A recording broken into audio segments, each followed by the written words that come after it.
श्री वृंदावन धाम से सभी संतों को, सभी आचार्य चरण,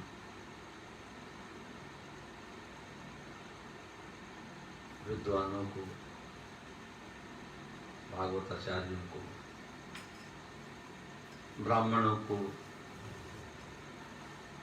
भक्तों एवं श्रोताओं को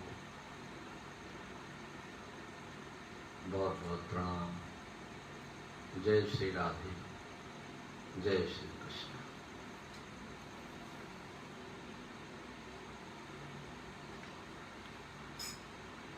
वरीयान्वेषते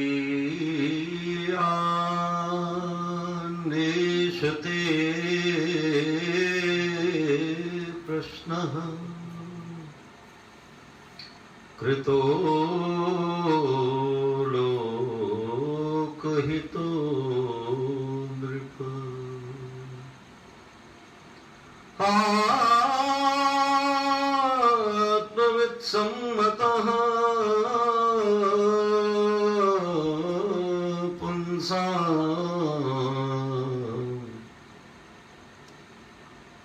श्रोतव्यादिषु यः परः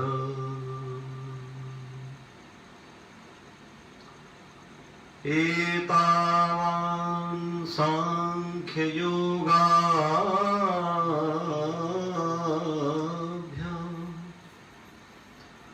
स्वधर्म परिनिष्ठया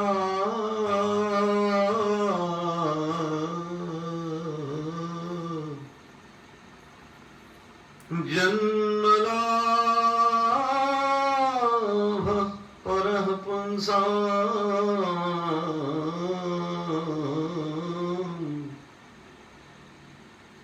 अन्ते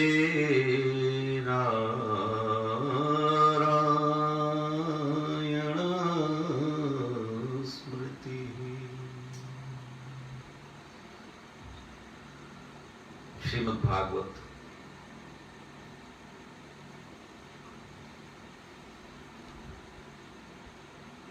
आध्यात्म दीप है।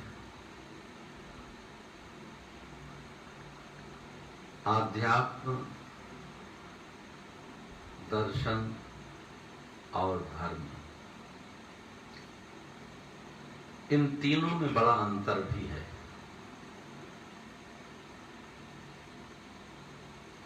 जो धर्म है वही आध्यात्म नहीं है। आध्यात्म तो शिखर है और इसलिए प्रारंभ में ही सुखदेव जी की वंदना करते हुए कहा कि इस आध्यात्म दीप से उन्होंने अज्ञानियों के हृदय में प्रकाश उत्पन्न किया है। आध्यात्म दीप मत तितीरिषिताम तमोन्धम संसारिणाम करुणया पुराण गुह्यम तम व्यास सो मुपयाम गुरुम मुनि।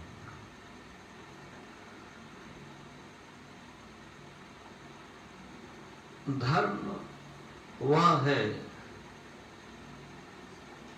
जहां पर विधि निषेध की प्रधानता है।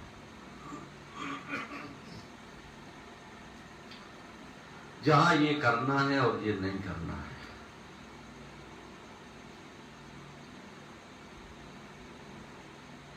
इसीलिए वहां पर विधि विधान है, वहां पर व्यवस्था है। धर्म शुद्ध विचार ही नहीं है, वहां कुछ करना भी है और उसका बड़ा विस्तार है। इसे हम यूं समझ सकते हैं कि धर्म एक संविधान है, कॉन्स्टिट्यूशन है। कॉन्स्टिट्यूशन में कुछ करने का हमको अधिकार है और कुछ न करने की हमको मनाही भी है। तो ऐसे ही यह धर्म है कॉन्स्टिट्यूशन की तरह, जहां एक व्यवस्था है, जहां एक सिस्टम काम करता है। क्योंकि जब तक ये सिस्टम नहीं काम करेगा, सिस्टम नहीं होगा, सारी प्रकृति में उथल पुथल हो जाएगी। हमारे घर परिवार से शुरू होकर राष्ट्र और राष्ट्र की सीमाओं के पार भी धर्म अपना काम करता है। और कहते हैं धारयति इति धर्म, जो धारण करे वो धर्म है। हमें बाहरी रूप से देखा जाए तो कौन धारण करता है?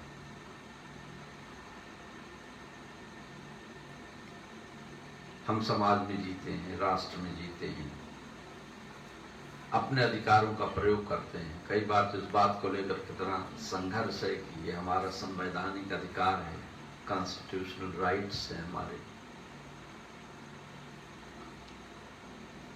तो ये राइट्स, अधिकार हमको क्यों दिए गए हैं? ये अधिकार हमको इसलिए दिए गए हैं कि व्यवस्था कायम है, और कुछ चीजों के लिए हमको मनाही है, न करने की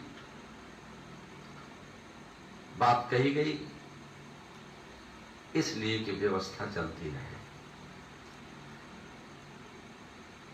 ऐसे ही धर्म एक व्यवस्था का संचालन करता है, हमें व्यवस्थित करता है, हमारे परिवार को, हमारे समाज को। जहां तक भी हमारे संबंधों की सीमाएं हैं, वहां तक ये धर्म हमारे साथ होता है, ये धारण करता है, व्यवस्था देता है। दर्शन हमको विचार देता है,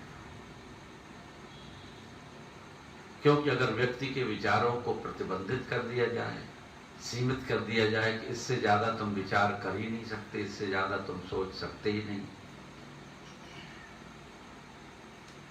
तो भी शायद हमारी यात्रा बड़ी अधूरी होगी। इसीलिए तो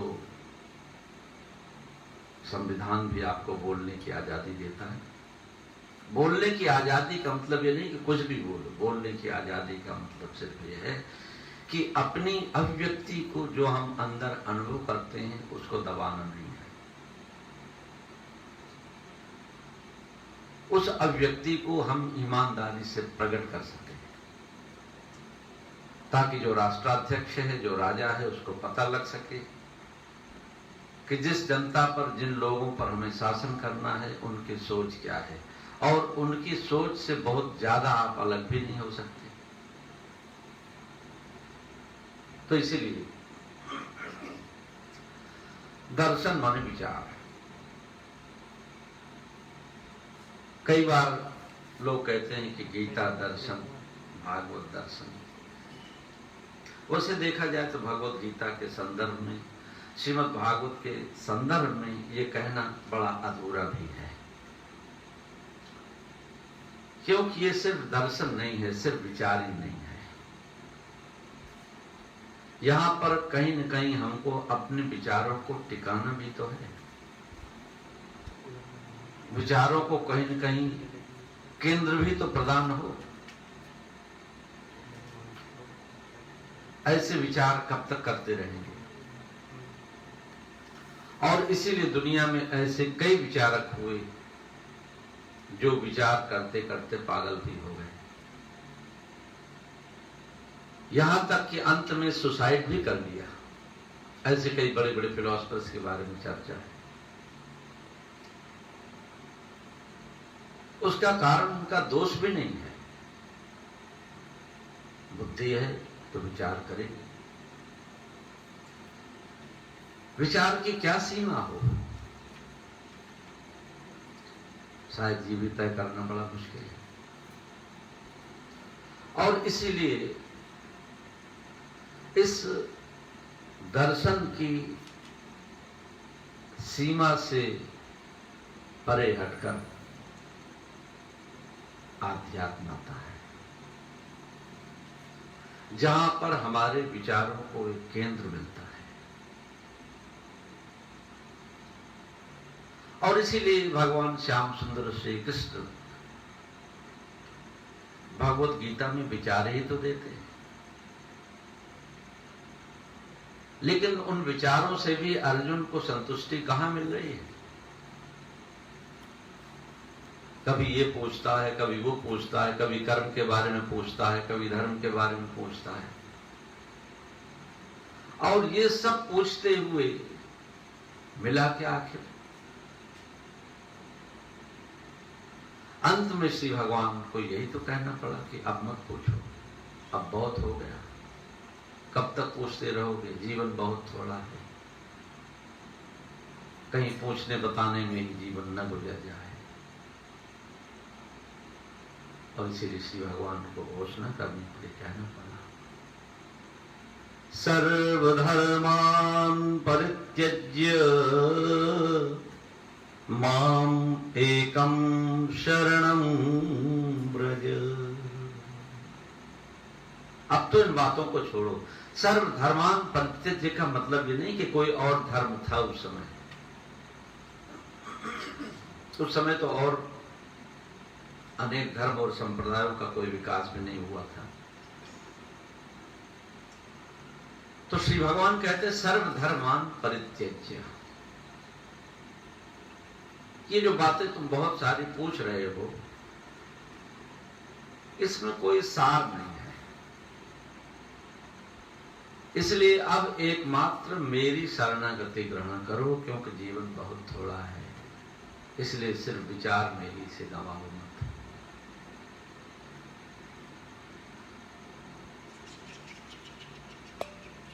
यूनान में बहुत सारी, जैसे हमारे बौद्ध जातकों में जातक कथाएं मिलती है, बहुत सारी कथाएं वहां पर मिलती हैं। और तब वहां पर यूनान की जो कथाएं हैं, उन कथाओं में गधे को सबसे बड़ा विचारक माना गया। कथाएं होती हैं कुछ बातें समझाने के लिए, समझने के लिए। तो कहते हैं कि एक बार एक गधा खेत की मेड़ पर खड़ा हुआ, दोनों तरफ हरियाली है, बीच में खड़ा हुआ, भूख लगी है, कुछ खाने को है, विचार करने लगा कि बाईं ओर की घास खाऊं। फिर थोड़ा मुंह बाईं ओर जब गया तो सोचने लगा कि बाईं ही क्यों, दाईं क्यों नहीं, दाहिने ओर की घास खा ली। फिर दाहिने को जब मुंह गया तो फिर विचार करने लगा कि आखिर बाईं वाले का क्या दोष है, उसे क्यों न खाऊं।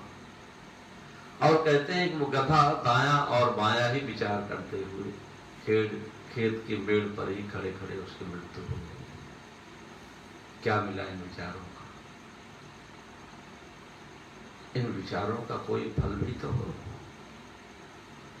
इन विचारों का कोई केंद्र भी तो हो। सिर्फ हवा हवाई में विचार चलते रहें, उनसे होगा क्या? और इसीलिए श्रीमद् भागवत बड़ा अद्भुत ग्रंथ है, जहां पर धर्म भी है, जहां पर विचार भी है। और आध्यात्म दीप तो ये है ही, जहां जीवन का हमको प्रकाश मिलता है। और इसीलिए इसका प्रारंभ बड़ा अद्भुत है। प्रायः हमारे जीवन की कहानी जब शुरू होती है तो बचपन से जवानी, जवानी से बुढ़ापा, बुढ़ापे से मृत्यु। लेकिन यहां तो प्रारंभ ही है मृत्यु के प्रश्न से है।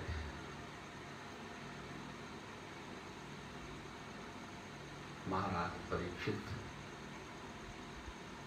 पांडवों के पौत्र हैं, हस्तिनापुर के सम्राट हैं।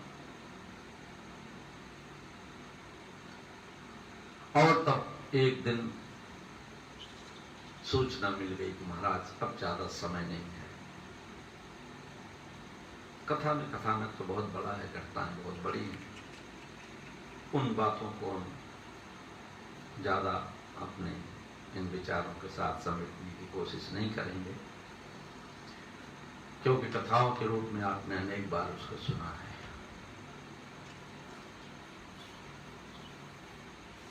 काल बदला, परिस्थितियां बदली, कलयुग का आगमन हुआ,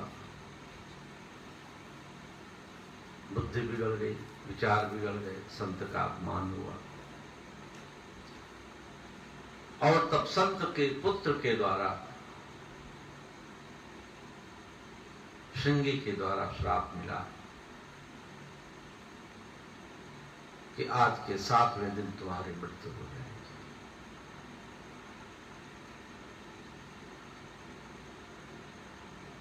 महाराज परीक्षित को जब ये समाचार महर्षि समीक के आश्रम के शिष्यों से मिला तो एक क्षण को विचलित नहीं हुए।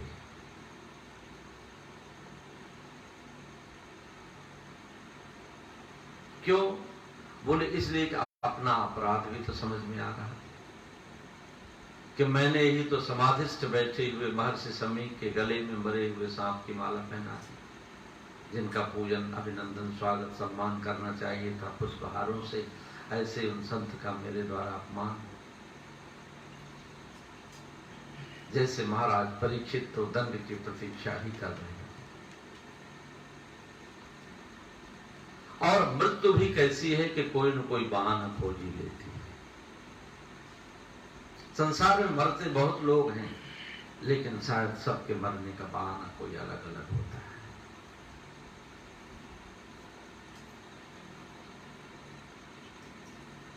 कहां तो जा रहे थे, दिग्विजय के लिए निकले हुए थे। मार्ग में कलयुग को देखा और तब कलयुग का प्रवेश हो गया। वैसे कोई बहुत बड़ी बात नहीं थी, बड़ा स्वाभाविक था। समय जब विपरीत होता है तो अच्छे अच्छे की बुद्धि बिगड़ जाती है। तो यहां तो आज समय नहीं, आज तो साक्षात युग बदल रहा था। आज तो कलयुग ही सामने था।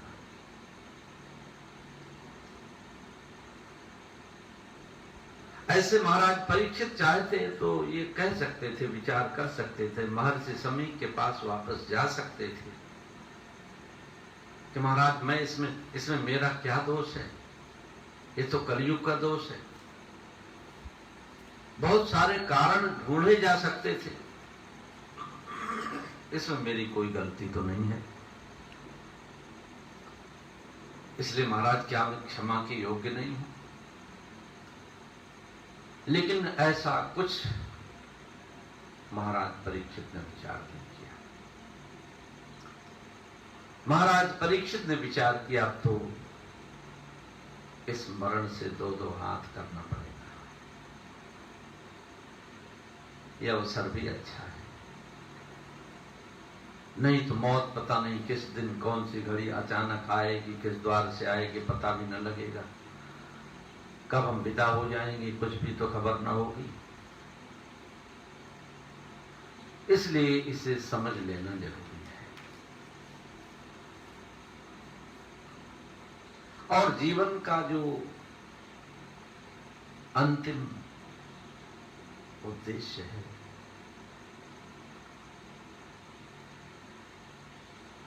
वो कैसे मिल सकता है, क्योंकि समय तो बहुत कम है। सिर्फ 7 दिन, फिर भी संकल्प तो लेना पड़ेगा। संकल्प अच्छा हो तो अधूरी भी यात्रा हमारी पूरी हो जाती है। और सच बात तो है, संसार की कोई भी यात्रा कितना भी समय क्यों न मिले कभी पूरी नहीं होती, लेकिन परमात्मा की ओर तो चला हुआ उठा हुआ एक कदम भी हमें हमारे मंजिल तक पहुंचा देता है। वो चाहे जीवन की अंतिम घड़ी ही क्यों न हो। और इसीलिए इसी भाव से पुराणों में हमको कितनी कथाएं मिलती है। अजामिलोपाख्यान की जो कथा आती है अजामिल की, वो यही तो कथा है कि जीवन की अंतिम घड़ी में अपने बेटे, जिसका नाम नारायण रख गए थे कोई संत आकर कृपा कर, ऐसे उस अपने बेटे को पुकारता है और फिर भी भगवान श्रीमन नारायण के पार्षद उसे अपने दिव्य लोक लेकर चले जाते हैं। ये नाम की महिमा है। सभी ग्रंथों में इस नाम की महिमा गाई गई। जाकर नाम मरत मुख आवा, अधमहु मुकुति हो ही श्रुति गावा। तो परमात्मा की ओर उठा हुआ एक कदम भी हमारी मंजिल तक हमको पहुंचा देता है। हमारा दृढ़ संकल्प भी यदि कार्य रूप में परिणित न भी हो सका तो भी हमें हमारी मंजिल मिल जाती ऐसे महाराज परीक्षित हस्तिनापुर की उस राजगद्दी का त्याग कर, हर घटना के पीछे कोई न कोई अच्छा उदाहरण मिल जाता है तो जीवन में कई चीजें बड़ी आसान हो जाती हैं। ये त्याग की जो परंपरा है, ये महाराज परीक्षित ने अपने पूर्वजों से प्राप्त किया है। एक दिन जब महाराज युधिष्ठिर को ये समाचार मिला कि भगवान श्याम सुंदर श्री कृष्ण इस धरती को छोड़कर चले गए,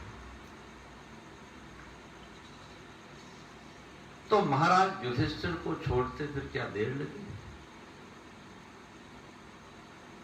आज भगवत गीता का ज्ञान इन पांडवों के समक्ष साकार हो गया।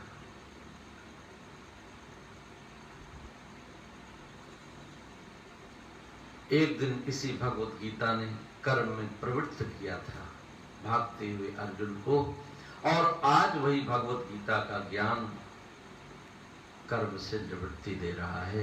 यही भगवत गीता का सौंदर्य है और यही भगवत गीता का आकर्षण है।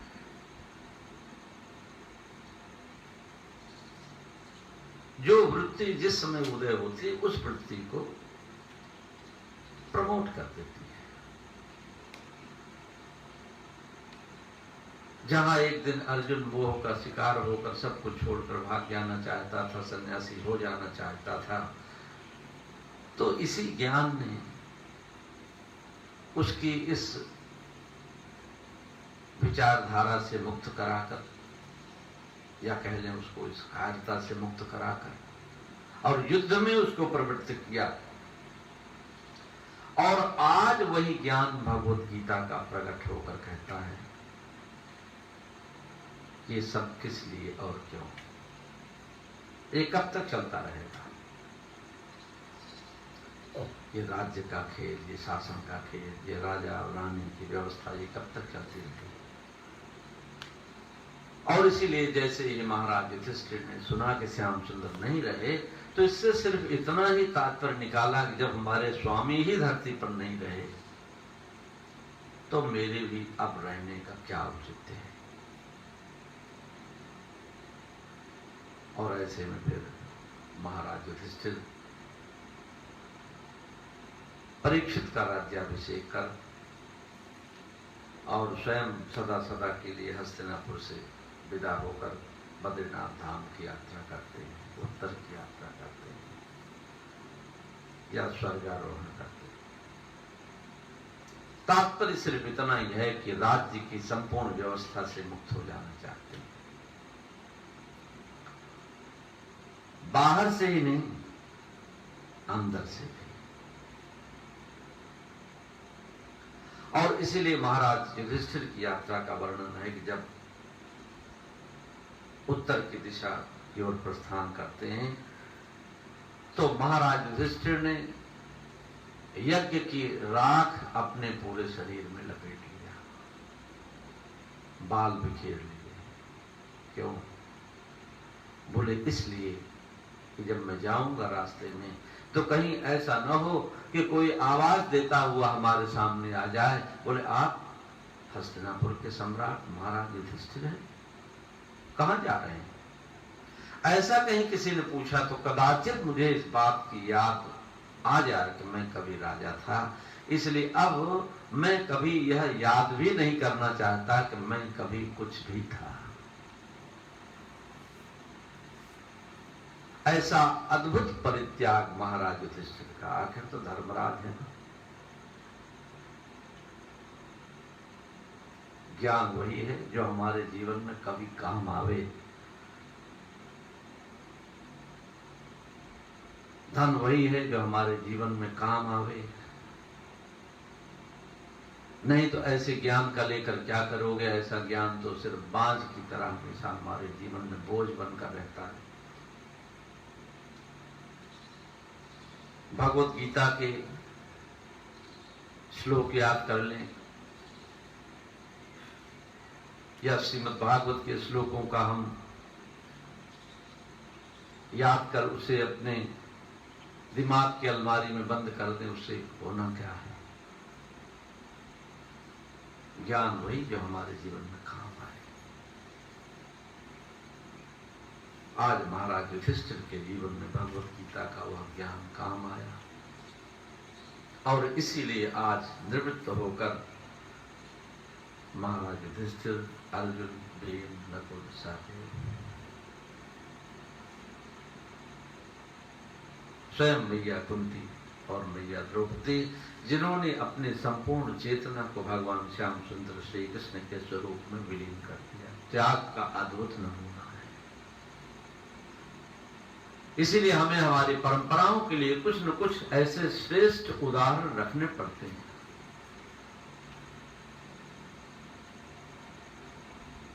और इसीलिए ऐसे पितामह की जब याद आई तो महाराज परीक्षित ने अपने को धिक्कारते हुए कि हमारे जो पितामह थे उनसे तो कोई अपराध भी नहीं हुआ था, सिर्फ एक छोटी सी बात पर उन्होंने इतने बड़े राज्य का परित्याग कर दिया। अरे राज्य भी कोई साधारण थोड़ी था। महाभारत के युद्ध में कितने ही लहू बह गए हैं, रक्त की सरिताएं बह गई हैं, कितने ही वीर गति को प्राप्त हो गए हैं, तब ये राज्य मिला है, कोई खैरात में नहीं मिला है। और तब आज वो संपूर्ण घटनाक्रम महाराज परीक्षित की आंखों के समक्ष साकार हो गए। और इसलिए महाराज परीक्षित ने स्वयं को धिक्कारते हुए उसी कुल का, उसी वंश का, उसी परंपरा का मैंने अपने कुल को कलंक लगाया है, जिस हमारे कुल में, जिस हमारी परंपरा में संतों का सम्मान रहा हो, और ऐसी उस कुल परंपरा में आज मेरे द्वारा एक संत का अपमान हो गया। नहीं, मुझे राजा बनने का कोई अधिकार नहीं है।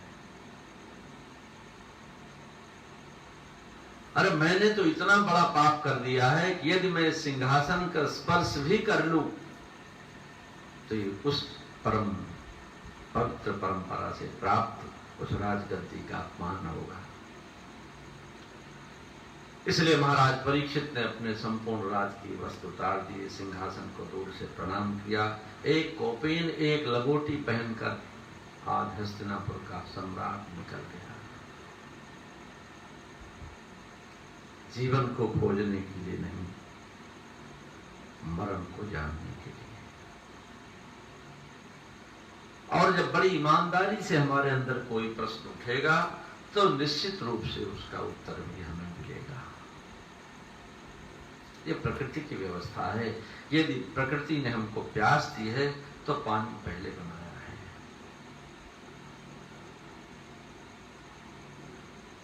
इसलिए अथा तो ब्रह्म जिज्ञासा या अथा तो भक्ति जिज्ञासा, जैसा भी भक्ति की जिज्ञासा होगी तो कोई न कोई प्याऊ पनघट पर हमें कोई न कोई मिल जाएगा भक्ति का वर्षा अमृत पिलाने के लिए।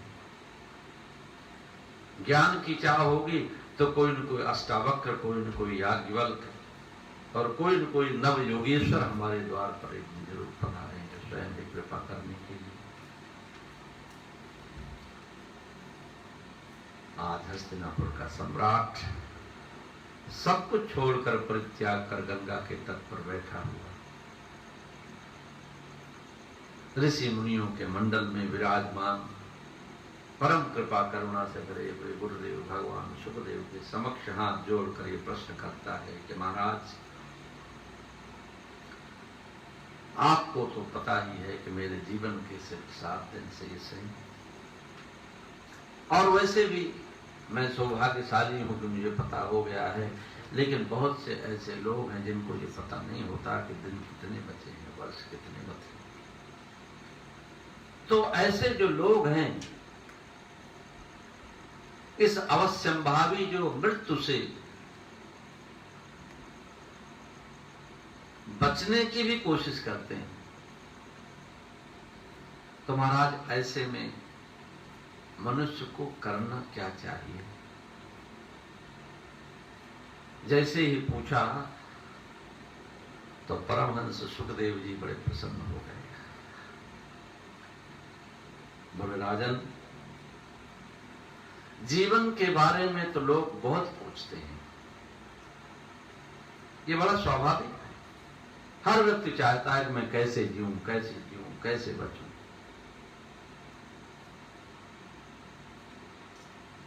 और जो चीजें स्वाभाविक हैं उस पर कोई भी ब्रह्मज्ञानी विचार नहीं किया करते।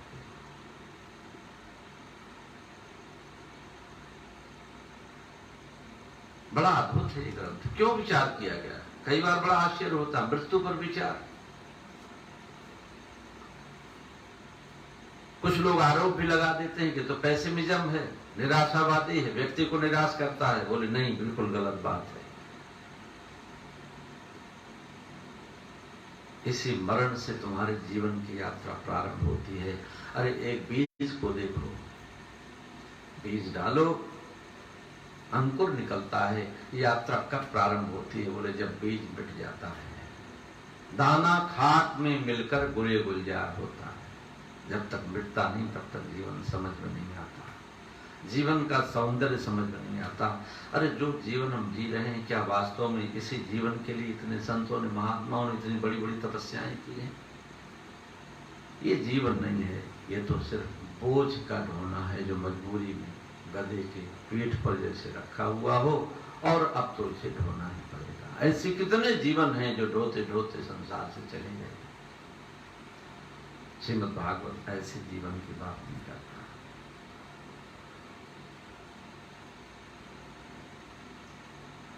तो गुरुदेव भगवान सुखदेव बड़े प्रसन्न हो गए।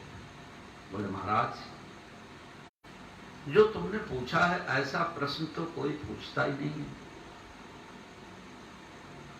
ऐसा प्रश्न तो वही पूछता है जो वास्तव में आत्मज्ञानी है।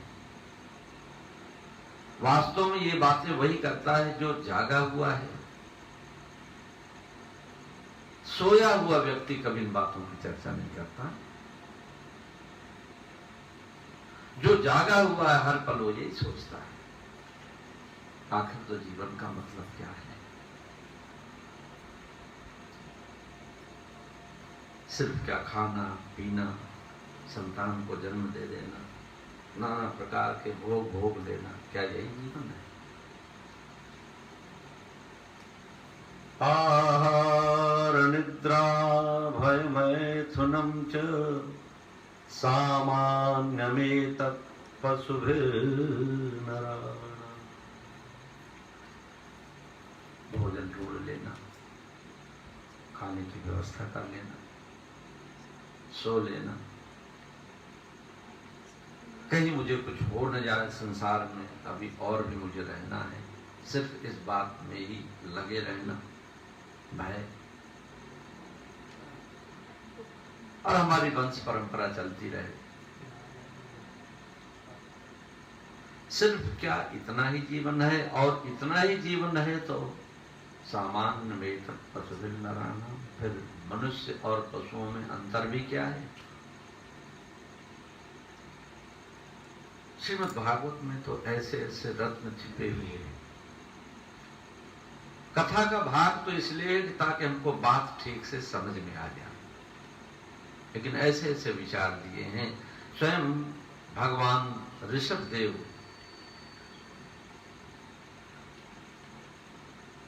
जिनके 100 पुत्र हुए,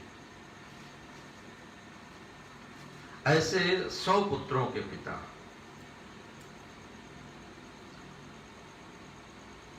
इंद्र की पुत्री जयंती से जिनका विवाह हुआ, जैन धर्म के प्रवर्तक भगवान ऋषभदेव, परम अवधूत राजा हैं ब्रह्मावर्त पीठ के।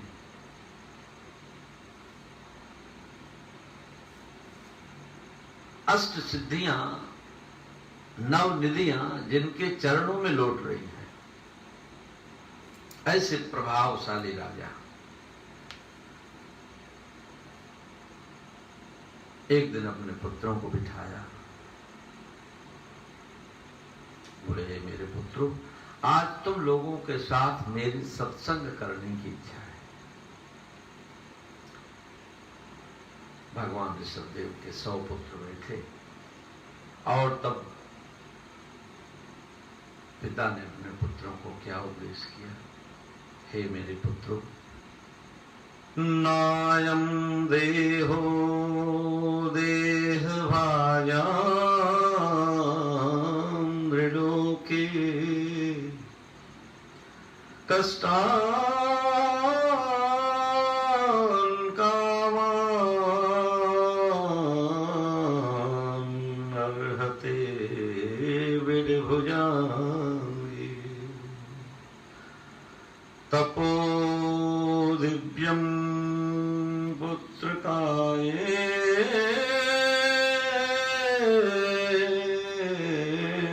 सत्वं शुद्धेत्यस्मात् ब्रह्मसौख्यम्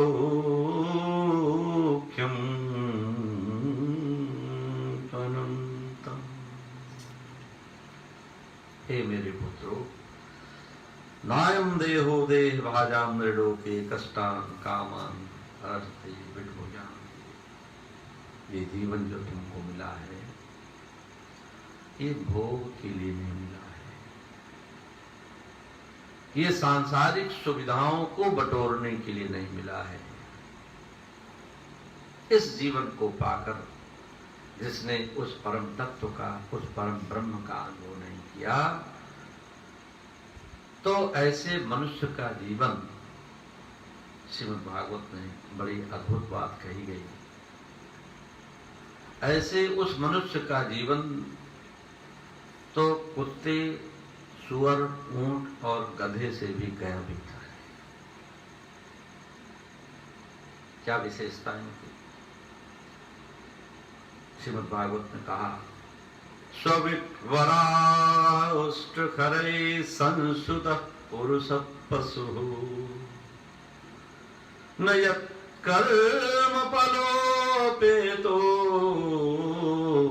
जातु नाम गदाग्रज। जो श्री भगवान गदाग्रज का नाम जिसकी जीवा पर नहीं है, ऐसे उस मनुष्य का जीवन तो स्वविट्वरा पोष्ट करे संस्कृत पुरुष पशु।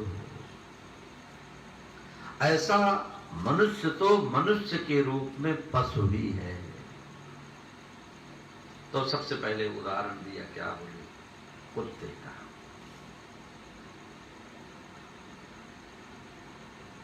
वो कहीं न कहीं भले हम उसको कुत्ता कहकर अपने से हीन माने, लेकिन कहीं न कहीं कभी न कभी वो भी अपनी बराबरी हमसे करता है। आपके घर में तो रहता है, आप सोचते हैं कुछ समझ नहीं रहा है, कुछ उसको सुनाई नहीं दे रहा है। जब मनुष्य को आपस में लड़ते हुए कुत्ता देखता है तो विचार करता है ये कौन से हमसे ज्यादा श्रेष्ठ है। अरे हम भी लड़ते हैं तो तुम मैं करते हैं और ये भी लड़ रहे हैं, तो जैसे हम वैसे तुम। तो बड़ा प्रसन्न हो जाता है कि कोई कम से कम अपना साथी तो मिला। दूसरा कहते हैं कि सूअर भी बड़ा प्रसन्न हो जाता है। कब? बोले जब ये देखता है कि इस मनुष्य के जीवन में भी खान पान का कोई विचार नहीं, कुछ भी बना रहा है, कुछ भी खा रहा है।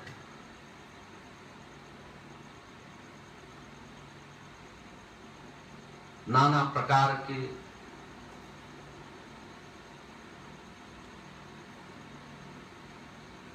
भोजनों का स्वाद लेते हुए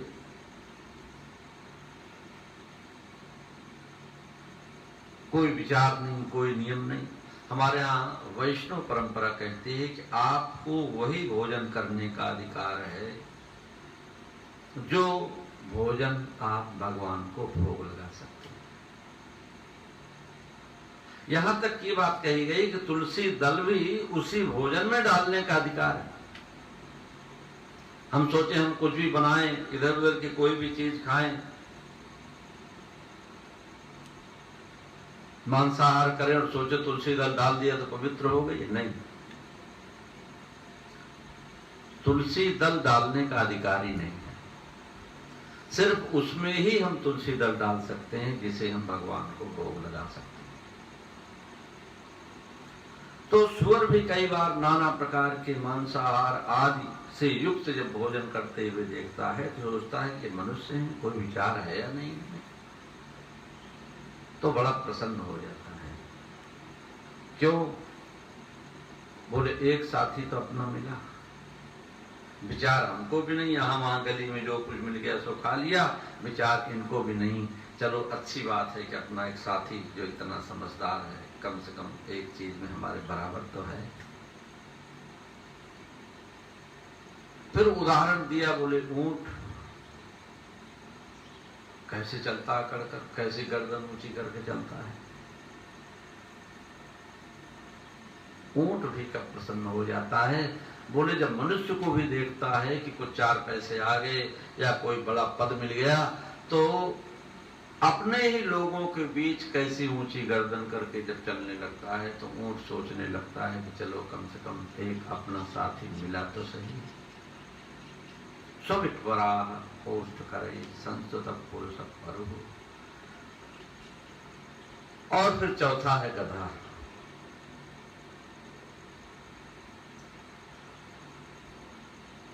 मनुष्य गृहस्थी का बोझ ढोते ढोते अपने जीवन में जब से होश संभाला है तो क्या करता है? गृहस्थी का बोझ ही तो ढोता है। कितना परिश्रम, कितना मेहनत, परिवार को चलाना है, बाल बच्चों को बड़ा करना है, उनको पढ़ाना है, लिखाना है।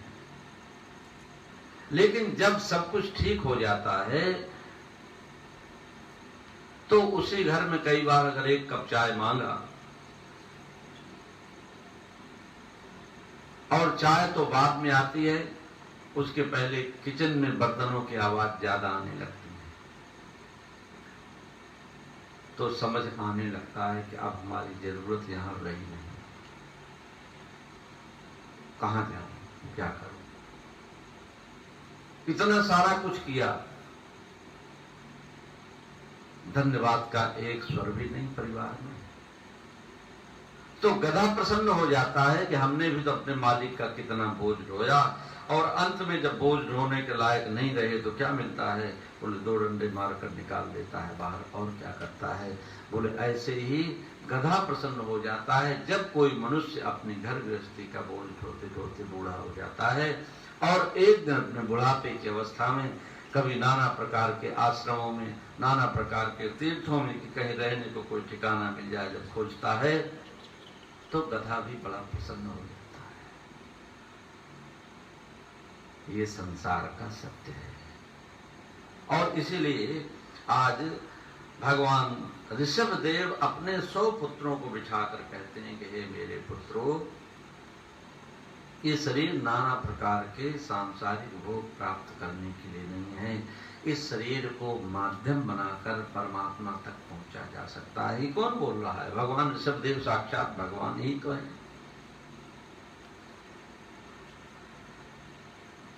और तब एक दूसरी बड़ी अद्भुत बात अपने पुत्रों को कही कि हे मेरे पुत्रों, गुरु न सस्यात् स्वजनो न सस्यात्, पिता न सस्यात् स्वजनो न सास्यात्, दैवं न तस्यात् न पतिश्च सस्यात्, न मोचयेद्यः समुपेत मृत्युम्। हे मेरे पुत्रों, वो गुरु गुरु नहीं है, वो सगे संबंधी सगे नहीं है, स्वजन अपने नहीं है, अपने हितैषी नहीं है। वो माँ वास्तव में अपने मातृत्व के कर्तव्य की भूमिका नहीं निभा रही है। वो पिता पिता नहीं है। कौन? बोले जो अपने बच्चों के समक्ष मृत्यु की चर्चा नहीं करते। अब इसी से बात समझ लेने के लायक है श्रीमद् भागवत में किस चर्चा की प्रधानता है।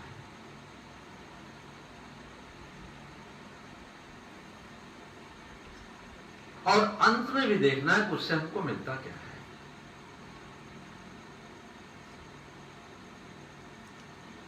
सुखदेव जी ने महाराज परीक्षित को डराया थोड़ी। 7 दिन है, ये तो बहुत ज्यादा है। तवाप पेतर है कौरप्य सप्ताह जीवितावधि। अरे इन 7 दिनों में तो तू जीवन नहीं महाजीवन में प्रवेश कर जाएगा। कौन कहता है कि मौत जिंदगी का अंजाम होना चाहिए? जिंदगी का जिंदगी पैगाम होना चाहिए।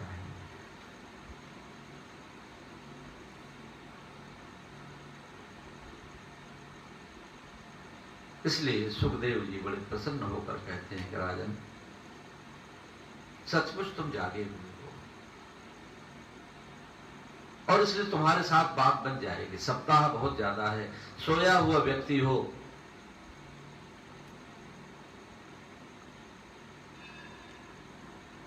तो उसे जगाना बड़ा मुश्किल है, और कई बार अगर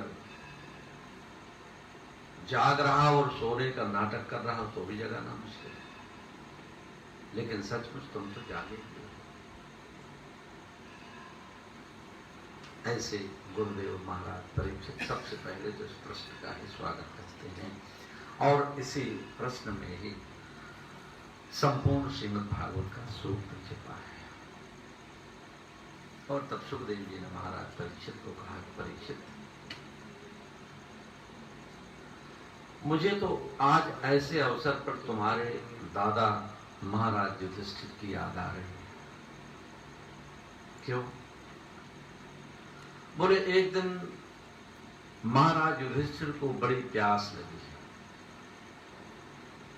जंगल में इधर उधर रास्ता भूल गए, कहीं से पानी मिले, चला जाता नहीं,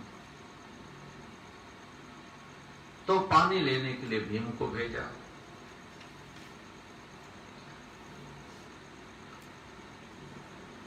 अर्जुन को भेजा, लेकिन कोई लौट कर नहीं आया। क्यों? कोई जगह नहीं मिली क्या? बोले नहीं, मिल तो गई। एक सरोवर मिला जहां पर अर्जुन ने पानी लेना चाहा, भीम ने जब पानी लेना चाहा तो सरोवर का अधिपति देवता प्रकट हो गया। उसने कहा, खबरदार, तुम ऐसे पानी नहीं ले सकते। बोले, मेरे भैया को प्यास लगी है। बोले, ठीक है, कोई बात नहीं, पानी मिल सकता है, लेकिन मेरे कुछ प्रश्न हैं, उनका उत्तर देना पड़ेगा। महाराज, करो प्रश्न। क्या प्रश्न है? बोले, मेरा प्रश्न है कि इस दुनिया में सबसे बड़ा आश्चर्य क्या है? तो बहुत बड़े आश्चर्य हमको बताए जाते हैं, बच्चों को बताया जाता है। भारत में भी ताजमहल को भी एक आश्चर्य में गिना गया, मिस्र के पिरामिड है या बेबीलोन की मीनारें हैं, कुछ भी।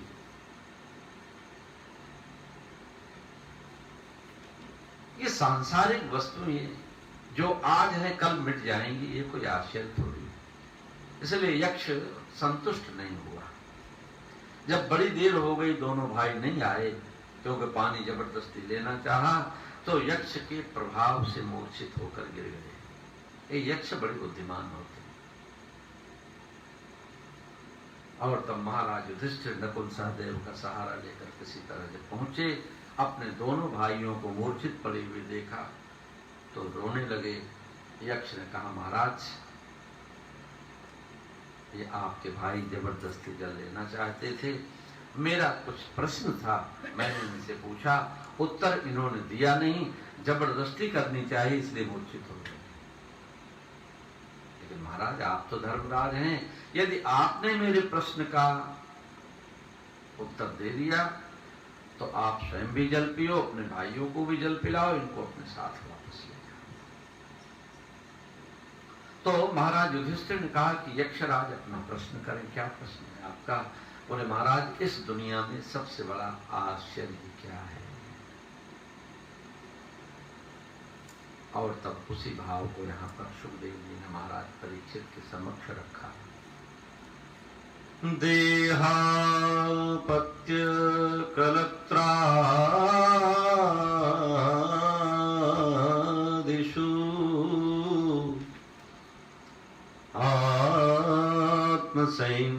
आत्मसैन्येषु स्वपि तेषां प्रमत्तो निधनम् पश्यन्नपि न पश्यति। महाराज युधिष्ठिर ने कहा कि यक्षराज, मुझे तो यही समझ में आता है कि न कोई भवन, न कोई राज सिंहासन दुनिया का आश्चर्य बन सकता है। दुनिया का आश्चर्य है तो सिर्फ एक ही, कि स्वयं अपने ही देह गेह से बने और बनाए हुए रिश्तों को एक दिन हम मिटते हुए इस धरती पर देखते हैं। जिसकी गोद में खेले थे उसे जाता हुआ देखते हैं। जिसके सदा बनकर रहे थे उससे बिछोह देखते हैं, क्योंकि एक दिन मृत्यु इन सारे संबंधों को छीन लेती है। और महाराज, एक दिन उन्हीं मरे हुए लोगों को स्वयं हम अपने ही कंधे पर बिठाकर स्वयं ले जाते हैं, स्वयं ही अग्नि देते हैं और स्वयं थोड़ी सी चिता की राख अपने साथ लेकर के गंगा जी में प्रवाहित कर देंगे, वापस लेकर आ रहे होते हैं। ये जीवन का सत्य हमारे सामने कितनी बार घटित हुआ है और कितनी बार घटित होता रहता और आगे होगा भी। लेकिन यह सब देखने समझने के बाद भी महाराज पश्यन्नपि न पश्यति, हमको लगता है कि ये घटना मेरे साथ थोड़ी घटी। ऐसे में व्यक्ति अपने को कुछ अलग सा मान लेता है। हमें भूल जाता है कि आज हम किसी की घटना पढ़ रहे हैं, कल हो सकता है कि लोग हमारे साथ घटी हुई घटना को पढ़ें। और इस समय का जो समय चल रहा है, ये कोरोना वायरस का, सुबह टीवी खोलो तो सिर्फ हमारे सामने कुछ नंबर्स होते हैं कि कितने बढ़ गए।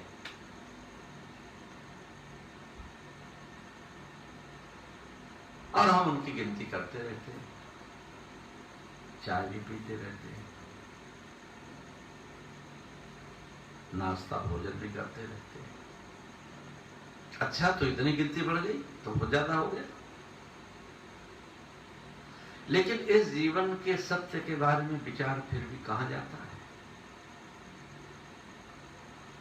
अरे ये गिनती आदमी की तो बढ़ रही, आप में से ही कोई था, कोई भी समाचार सुनने को मिल सकता है।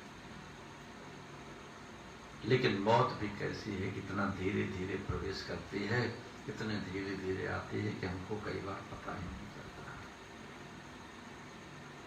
इसलिए महाराज युधिष्ठिर ने कहा कि महाराज, ये सब जानने के बाद भी फिर हम वहीं के वहीं हो जाते हैं। पश्यन्नपि न पश्यति। लेकिन परीक्षित, सौभाग्य है तेरा कि आज उस मरण ने तुमको जगा दिया है। तुम्हारी मंजिल बहुत नजदीक है। तू अमर है, अमर आत्मा है। वयम अमृतस्य पुत्राः। आज तुम्हारे रूप में वह परिभाषा साकार होने जा रही है।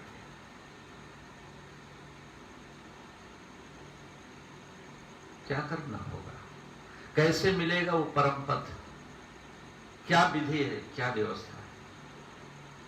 और तब सुखदेव जी ने एक छोटा सा उत्तर दिया है। एतावान् सांख्य योगाभ्याम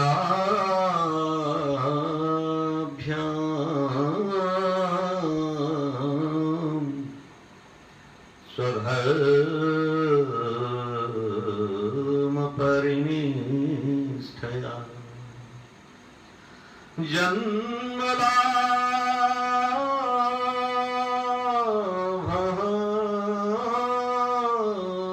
परः पुंसाम् अन्ते नारायण स्मृति। एतावान सांख्य योगाभ्याम स्वधर्म परिनिष्ठया। परीक्षित, जिसकी जो भी निष्ठा है, कहीं न कहीं तो हर व्यक्ति निष्ठावान है ही। देखो, किसी की निष्ठा कहीं भी हो उसमें कोई संघर्ष नहीं है। अरे भूत प्रेतादि को भी तो पूजने वाले लोग हैं ही। अगर उनकी वहां निष्ठा भी है तो वो भी तो शिव जी के गण ही है। अरे जब हम सर्पों की पूजा करते हैं, वृक्ष की पूजा करते हैं, नदियों की पूजा करते हैं, धरती मां की पूजा करते हैं,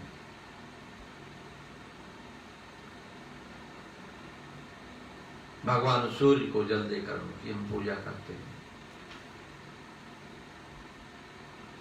कभी किसी शुभ कर्म में, कभी विवाह में हाथी पर शोभा यात्रा आती है, उस हाथी की भी पूजा करते हैं।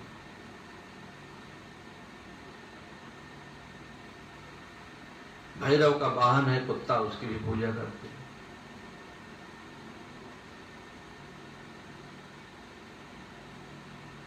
तो इसमें कहीं कोई हर्ज नहीं है। ये बड़े अद्भुत श्लोक हैं, हमारे जीवन के समाधान हैं। समस्याएं जो समाज में इतनी ज्यादा आजकल हमारे सामने आ रही हैं, उनके समाधान। स्वधर्म परिनिष्ठया, जो तुम्हारी मान्यता है कोई हर्ज नहीं है। समस्या तब उत्पन्न होती है जब तुम अपनी ही मान्यताओं को श्रेष्ठ बताने की कोशिश करते हो कि जो मैं मानता हूं यही श्रेष्ठ है, जो मैं मानता हूं यही लोग जाने। महात्मा बुद्ध की शिक्षाएं बड़ी अद्भुत हैं।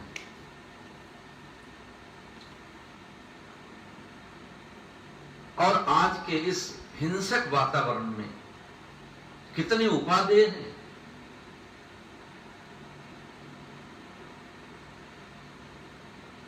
उन शिक्षाओं से समाधान निकाला जा सकता है।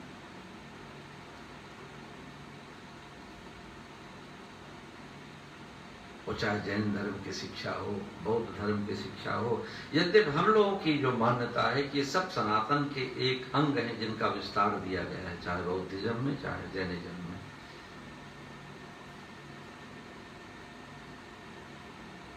लेकिन आश्चर्य लगता है कि जब इन बातों को अपनी श्रेष्ठता का बोध कराकर किसी दूसरे पर थोपा जाता है तो इनका प्रतिकार भी होता है। बौद्ध धर्म जब थोपा गया तो वही ब्राह्मण उस धर्म के विरोधी बने। कौन सा दोष है उस धर्म में? अहिंसा की बात कितनी बड़ी बात है, कितनी अच्छी बात है। तो स्वधर्म परिनिष्ठ है। हमारी जो भी मान्यताएं हैं, जिन मान्यताओं में हमको सुख मिल रहा है, यदि किसी दूसरे की मान्यता के साथ कोई छेड़छाड़ नहीं हो रही है तो स्वधर्म परिनिष्ठ है। जन्म लाभ परः पुंसाम अन्ते नारायण स्मृति। किंतु परीक्षित, जीवन का अंतिम प्रयोजन तो एक ही है, जन्म का लाभ एक ही है कि अन्ते नारायण स्मृति, अंत में श्री भगवान नारायण की स्मृति आवे। पहले हमने देखा तो महर्षि वेदव्यास ने अपने मंगलाचरण में परम सत्य की वंदना की, और यहाँ पर सुखदेव जी श्री कृष्ण कथा कहने के लिए बैठे हैं, लेकिन फिर भी यहाँ नाम उन्होंने नारायण का लिया। क्योंकि हो सकता है कि नाम और रूप की उपाधियों से किसी की श्रद्धा में कुछ कम ज्यादा फर्क पड़ सकता है, लेकिन नारायण तो संपूर्ण अवतारों के अक्षय कोश हैं, वहीं से सभी प्रकट होते हैं। इसलिए अंते नारायण स्मृति। नारायण स्मृति का मतलब हो गया कि अंत में जिसके हो उसमें ही मिल जाना। संसार की माया का बीच में कोई अवरोध ना हो।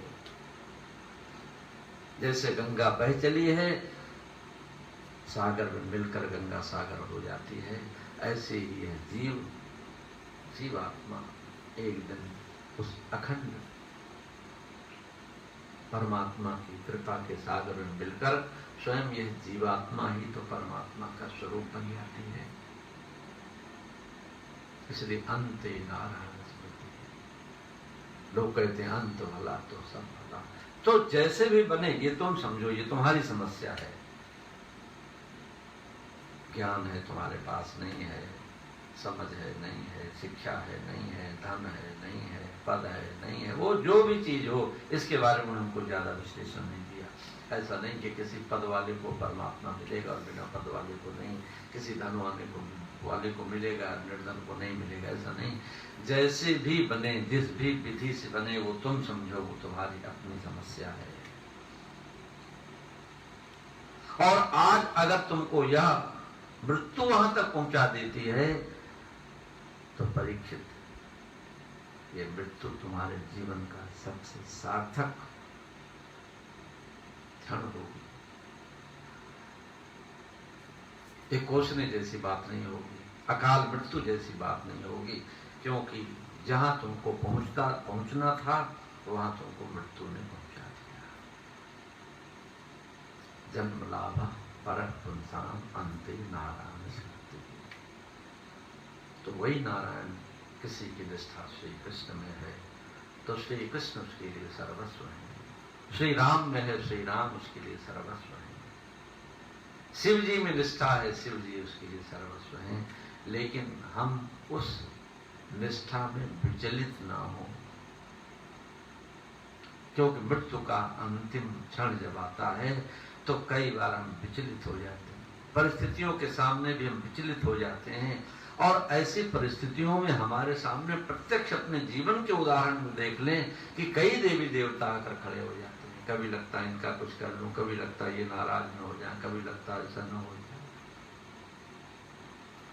अरे घर में भी हमने ठाकुर जी को अलमारी में बिठाया है, कई देवी देवता बिठाए हुए हैं, तो कई बार वहां भी डर लगता है, पहले भोग इनको लगाऊं, पहले इनको लगाऊं तो ये नाराज न हो जाए, पहले उनको क्यों दे दिया, हमको क्यों नहीं। तो ये समस्या तो हमारे जीवन में आती रहती है, और अंतिम घड़ी में इतनी फुर्सत नहीं होगी, इतनी समझ भी नहीं होगी। और इसीलिए तो नवधा भक्ति के सिद्धांत में मंत्र जाप और दृढ़ विश्वास,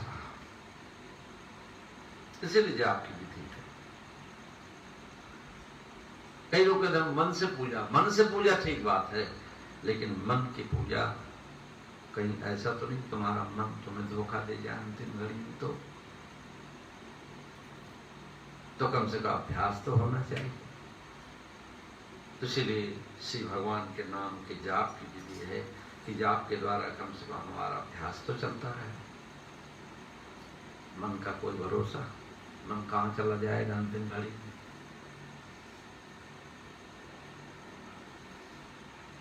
नाना प्रकार के कार्य व्यवहार हमने अपने जीवन में फैलाए हुए हैं, पता नहीं किधर को चला जाए। हम बड़े सावधान रहते हैं, कई बार डबल इंतजाम करके चलना पड़ता है। तो ये तावान सांख्य योगाभ्याम स्वधर्म परिनिष्ठया जन्म लाभ परम पुंसाम अंते नारायण स्मृति। इसी भाव से अपने निष्ठा को हम मजबूत करें। संसार में रहते हुए भी भगवत गीता हमारे समक्ष एक बहुत बड़ा उदाहरण है कि जिसने अर्जुन को सन्यास की बात करने के बावजूद भी भगवान ने सन्यास लेने की शिक्षा नहीं दी। कर्म में प्रवृत्त हुए अर्जुन को भी श्री भगवान ने अपना भाव, अपना प्रेम अपना आशीर्वाद, अपनी कृपा तो दी ही।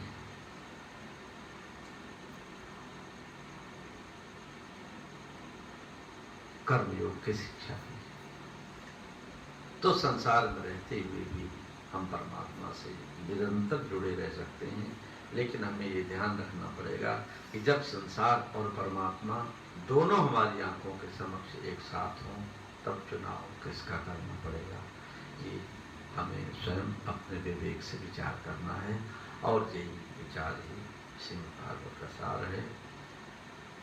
बोलिए श्री वृंदावन बिहारी लाल की।